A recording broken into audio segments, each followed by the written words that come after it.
En este día 29 de junio, cuando celebramos a los apóstoles Pedro y Pablo, vamos a meditar el Evangelio de San Mateo capítulo 16, versos 13 al 19.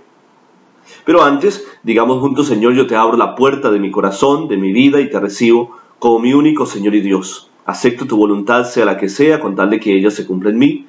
Te entrego el gobierno de mi vida, de mi casa, de mis asuntos, ahora y por siempre. Amén. Qué bueno también decirles que hoy es el día de la comunidad y oramos todos, por todas nuestras necesidades y por aquellas personas que se han encomendado a nuestra oración. Celebrar estos dos apóstoles es meditar la vida de la iglesia. Dos grandes columnas que nos enseñan a mirarnos a nosotros mismos. Pedro, el pescador violento, llamado por el Señor allí en el lago de Galilea.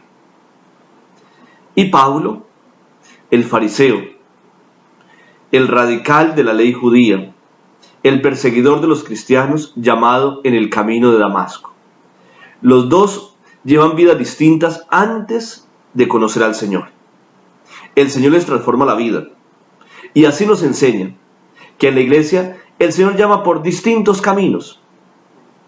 A unos muy santos desde el comienzo, a otros un poco violentos, no tan santos, a unos que han establecido una vida, otros otra, pero a todos nos llama el Señor a recorrer el camino del discipulado y luego el camino de la misión.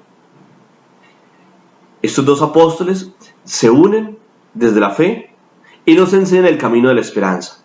Los dos mueren mártires para enseñarnos que el seguimiento del Señor es un seguimiento de lucha, como la que llevamos cada uno de nosotros, con dificultades, con problemas, con señalamientos, con incomprensiones, con cariños y con disgustos. Pero ahí nos llama el Señor. Y en este Evangelio, yo quisiera invitarlos para que nos diéramos cuenta de varias cosas. Primero, el Señor pregunta: para ustedes, ¿quién soy yo? ¿Por qué esta pregunta es tan fundamental en la vida del cristiano? Porque dependiendo de la manera como entendamos a la persona de Dios, asimismo en nuestro cristianismo, podemos tener visiones erradas de Dios. Pero si descubrimos a Dios como un Padre misericordioso que nos ama, podemos ayudar en la construcción del reino a través de la misericordia que nosotros damos porque también la hemos recibido del Señor. Construimos el reino cuando amamos y nos sentimos amados de ese Dios que es Padre amoroso. La primera pregunta que nos tenemos que hacer hoy es: ¿qué imagen de Dios hay en nuestra mente y en nuestro corazón? ¿Qué imagen de Dios estamos transmitiendo al otro? La segunda cuestión que quisiera que miráramos en el Evangelio es que cuando Simón Pedro anuncia que Jesús es el Mesías, es decir, el esperado, el ungido de Dios, el Señor le cambia el nombre y le llama Cefas, piedra. Cuando reconozco en Jesús a mi Salvador y asumo la salvación, el Señor me hace pasar de alguien débil a ser una roca firme en la fe, porque me fundamento en Cristo. Y así edifico mi vida y mi familia sobre esa roca fundamental. Si Cristo no es la roca fundamental de mi vida y de mi casa, todo viene a la destrucción. Lo segundo que le dice el Señor es: esto no te lo ha revelado nadie de carne y hueso, sino mi Padre que está en los cielos.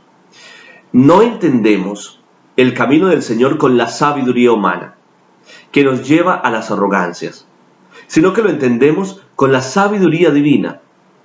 Cuando ponemos nuestra inteligencia, nuestra libertad y nuestra voluntad a disposición de Cristo y abrimos el corazón y la mente para comprender su voluntad y el camino que Él quiere, por el cual Él nos quiere llamar.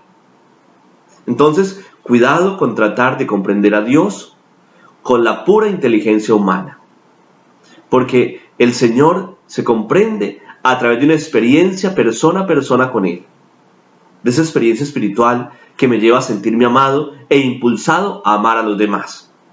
Eso es lo segundo que nos dice el Señor. Lo tercero es que nos llama personalmente a formar parte de una comunidad que se llama iglesia. Una iglesia atacada, donde se sufren a veces fracciones, divisiones, pero que ni siquiera el poder del infierno podrá contra ella. Hoy tenemos que sentirnos orgullosos de nuestra fe y sentirnos iglesia. Tenemos tantas dificultades en la iglesia porque es una comunidad humana, pero sabemos que el Señor la dirige y por tanto no nos equivocamos al acoger el Evangelio, al recibir los sacramentos, al vivir nuestra fe en medio de la iglesia. Y creemos que el Señor no nos dejará solos, jamás. Hoy estamos llamados a fundamentar nuestra fe en Cristo a través de la iglesia. Esa iglesia que el Señor nos regala como una familia. Cuarta situación. El Señor da las llaves del reino de los cielos a la iglesia. Es decir, esa frase de fuera de la iglesia no hay salvación es cierta. Pero hay que entender qué es la iglesia. La iglesia va mucho más allá de los límites visibles. Toda persona que ha sido bautizada en el nombre del Padre, del Hijo y del Espíritu Santo hace parte de la iglesia, aunque hoy esté bebiendo la palabra de Dios únicamente en grupos cristianos no católicos.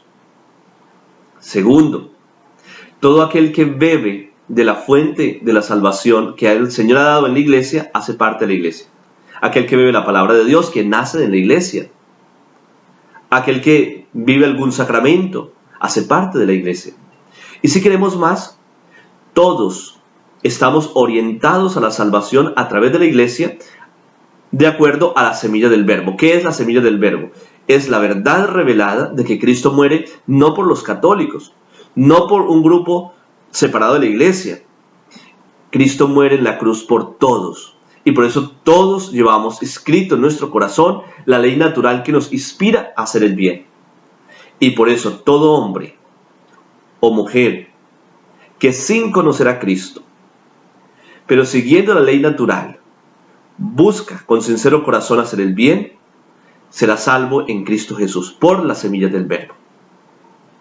Y todo aquel que no es bautizado en la iglesia está llamado a la iglesia, orientado hacia la iglesia y por eso obtiene salvación. Qué rico y amplio es este concepto de iglesia que el Vaticano II nos ha regalado. Y así tenemos que entenderlo. Ahora, el Señor nos da las llaves para perdonar, para abrir puertas, no para cerrar. Es imposible que un cristiano sea capaz de cerrarle el camino a otro hermano porque lo considera diferente. Aquí estamos para ayudarnos, estamos para complementarnos. Y así se edifica la iglesia. Así también se edifica la familia, entre personas diferentes, que sabemos respetarnos, que sabemos valorarnos. Pues hoy invocamos la presencia de Dios y la intercesión de los apóstoles Pedro y Pablo para que nos ayude a derrumbar los muros de división y a construir puentes de unidad en la iglesia. Señor Jesús, vacíame de mí, lléname de ti y haz de mí un don para ti y para mis hermanos. Un feliz día para todos. Que el Señor y la Santísima Virgen María nos bendiga y nos acompañen, unidos siempre en la oración.